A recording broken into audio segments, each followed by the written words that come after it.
From circuits small to super screens, innovation lives in dreams unseen.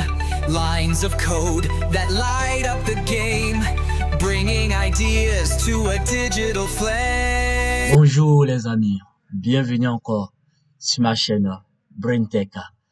Comme vous pouvez le voir vraiment sur l'écran ici, aujourd'hui nous allons parler d'un sujet vraiment très important, un sujet qui fait énormément de bruit ces derniers temps, voilà, surtout dans le monde du développement.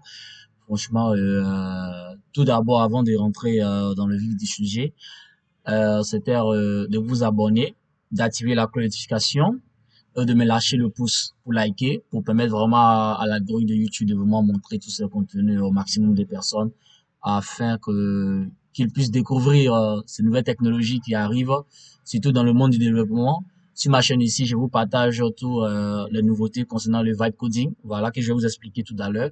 Je vous montre un peu comment créer des applications, comment créer des sites, comment créer, disons, des logiciels, des jeux avec l'IA, voilà. Donc, sur ma chaîne, c'est ce que je partage ici, hein, la majeure partie du temps, hein. Je partage que cela. Donc, nous allons commencer, mais il faut noter aussi également, pour ceux-là vraiment qui veulent comprendre la logique du vibe coding, j'ai eu à écrire un ebook, voilà, qui vous explique comment créer des sites web et des applications avec l'IA. Voilà, il n'est pas cher du tout. Le lien est dans la description pour ceux qui le veulent. Sans oublier actuellement ici sur une formation. Vraiment, je suis à fond là-dedans. J'ai commencé déjà à enregistrer une formation qui sera disponible très bientôt. Nous allons créer vraiment une application de gestion en langage PHP. Voilà, pour ceux qui sont vraiment avancés. Que tu aies déjà codé avec du PHP ou ne jamais codé avec du PHP. Ce cours est parfaitement pour toi parce que je vais expliquer détail par détail, où je te prends par la main, où je t'explique pas à pas comment fonctionne ce code et comment le code généré par IA, comment tu peux comprendre ce code qui sera généré par IA. C'est important, c'est vraiment important. Donc, je vais rentrer en plus de détails lorsque nous allons aller en profondeur, disons, de la vidéo. Donc, comme vous pouvez le voir ici, nous parlons aussi du vibe coding. C'est un thème qui est vraiment récent dans le monde du développement. Voilà, nous sommes dans l'avènement de l'IA. L'IA vraiment touche tous les domaines. Vraiment, mais aujourd'hui, je vais vraiment m'accentuer beaucoup sur le domaine développement et l'informatique. Voilà, nous qui sommes dans le développement des logiciels et de sites web. Donc, ici, le vibe coding, c'est quoi d'abord? Bon, ici, je vais pas donner des définitions un peu complexes qui seront difficiles pour certaines personnes de comprendre. Je vais donner une définition, je dirais pas qu'elle vient de moi, mais que je fais des recherches pour pouvoir et simplifier ça pour vous ici sur ma chaîne. Le vibe coding, c'est une sorte de coder, c'est une façon de coder. Ce n'est pas du no-code, comme on peut le dire aussi. C'est une façon de coder de façon assez simple avec l'IA, en fait, sans connaissance technique du codage, en fait. Voilà, donc c'est une façon de coder, je peux le dire dans le jargon, en freestyle. Voilà, tu codes sans coder réellement. Voilà, c'est l'IA qui fait le travail pour toi. Toi, tu ne viens que lui donner des prompts, tu lui donnes directement des prompts comme ça. Et puis à partir des prompts, il va te générer directement va te générer, disons, l'outil en question. Si c'est un site, il va le générer. Si c'est une application, il va le générer. Donc, ce qui est bien, c'est à partir d'un langage que toi, tu comprends généralement. Tu comprends le français, tu vas écrire le prompt. Le prompt, c'est de venir comme vous partez dans ChatGPT, vous lui donnez les instructions. Et à partir des instructions que vous donnez à ChatGPT, il arrive à vous fournir le résultat que vous souhaitez. Donc, c'est comme ça qu'il va fonctionner le vibe coding ici. Voilà, vous allez partir sur des outils qui sont vraiment faits pour ça. Ok, on a eu une petite coupure tout à l'heure. Voilà, donc je reviens.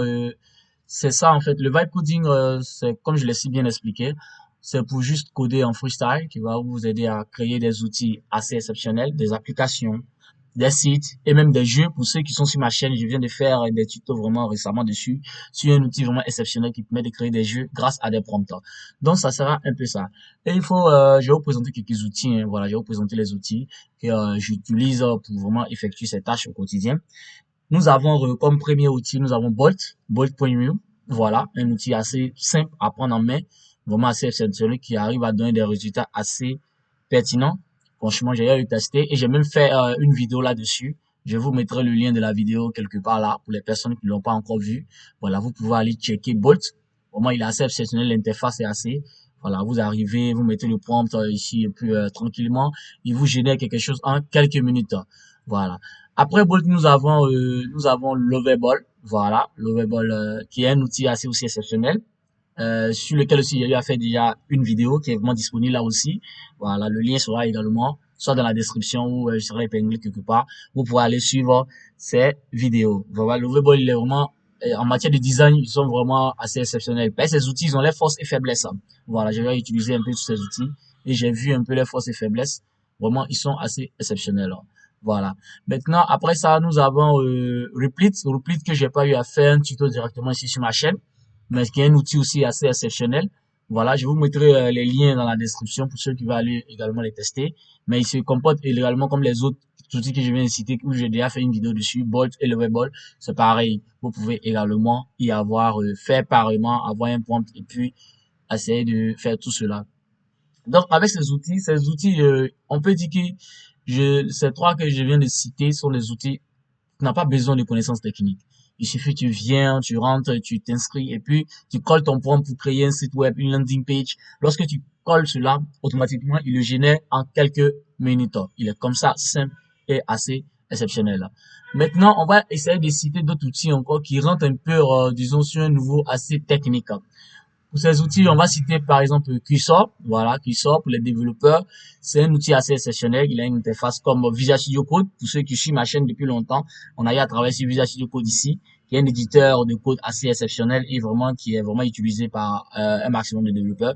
Donc, Qsor, vraiment, c'est un outil qui est fait pour les codeurs. Voilà, si tu sais coder, franchement, Qsor est un outil vraiment exceptionnel pour pouvoir utiliser l'IA pour te booster dans le développement de tes applications, des sites, tout ce que tu as à créer. Et après Qsor, nous avons Windsurf. Windsurf qui va être l'outil que je vais utiliser dans ma formation que nous allons créer avec on va créer disons l'application en PHP. C'est l'outil Windsurf que nous allons utiliser pour pouvoir créer cette interface. Donc vu qu'il n'y a pas eu à faire une vidéo ici, les gens qui vont intégrer la formation pourront avoir accès à tous ces outils. Et là-bas, même si tu n'as aucune connaissance disons technique dans le codage, avec ma formation, tu seras aguerri, tu pourras être vraiment un codeur en temps plein, un codeur qui va vraiment apprendre tous les paramétrages. Parce que ce qui est important, il faut reconnaître que l'IA génère le code. Mais le code qui est généré par l'IA doit être, disons, il doit être compris par un développeur. Vous voyez? Donc, lorsque l'IA te génère le code, si tu ne comprends pas derrière, cela n'est pas du tout vraiment intéressant. Voilà, c'est ce que je peux dire. Parce que l'IA, il fait énormément d'erreurs parfois. Donc, ce sera idéal de comprendre le code qui est derrière. Et dans cette formation, je vais rentrer dans les détails, t'expliquer comment fonctionne d'abord une application, le fonctionnement d'une application, comment elle est faite, comment connecter une application à une base de données et comment comprendre le code qui est généré par l'IA. C'est ce qui va faire vraiment rendre cette formation assez exceptionnelle et unique. Donc, c'est un peu ça. Maintenant, nous avons d'autres outils encore. Il y a énormément d'outils qui ne font que sortir de jour en jour. Si vous voulez vraiment suivre l'actualité de ces outils qui sortent, abonnez-vous à la chaîne, activez la notification. Parce que sur cette chaîne ici, je vous partage, lorsqu'un outil sort de façon récente, je fais une vidéo directement dessus. Voilà. Donc, ça sera vraiment génial de vous abonner à cette chaîne pour pouvoir vraiment suivre vraiment tous ces outils qui vont sortir au fur et à mesure. Donc, comme je l'ai si bien dit, ce sont des outils assez simples ça. Donc, ce que je vais vous faire, je vais vous dessiner un tableau ici où je vais vous présenter d'une part les outils qui n'ont pas besoin de compétences techniques pour pouvoir créer des outils. Donc, on va citer Bolt, on va citer Lovable, on va citer Replit et à droite, on va mettre, disons, les outils où tu as besoin de quelques compétences techniques pour pouvoir vraiment commencer. On va citer par exemple Qsor, on va citer Windsurf, on peut citer aussi Divine, voilà, ici que Divine, je sais pas comment il se prononce, mais en tout cas, voilà. Donc, ces outils qui sont vraiment là, ce sont des outils assez géniaux. Et il faut noter aussi que, également, avec ChatGPT, on peut faire du vibe coding aussi. Mais là, il faut avoir des connaissances vraiment poussées, comme je l'ai si bien dit. Si on veut le classer, on sera obligé de le mettre dans ceux qui ont besoin des compétences un peu techniques pour pouvoir travailler avec.